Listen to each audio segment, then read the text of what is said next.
নবী করিম সাল্লাল্লাহু আলাইহি ওয়াসাল্লাম বলেছেন, যখন তোমাদের মা বাবার মৃত্যু হয়, দাফন করার পর তোমরা তোমাদের মা বাবার কবরের সামনে বসে আল্লাহর জিকির করতে থাকো।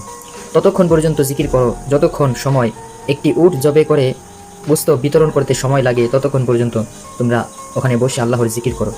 কেন? কারণ একটি মানুষকে যখন দাফন করা হয়, দাফন করার পর ওই মানুষটি এত চিন্তিত থাকে, চিন্তিত মানুষ সাগরে ঢেউয়ের মাঝে ডুবে যাওয়ার সময় হয়ে পড়ে ওই রকম, তার থেকেও বেশি কঠিন, তার থেকে বেশি চিন্তিত হয়ে পড়ে দাফনের পর।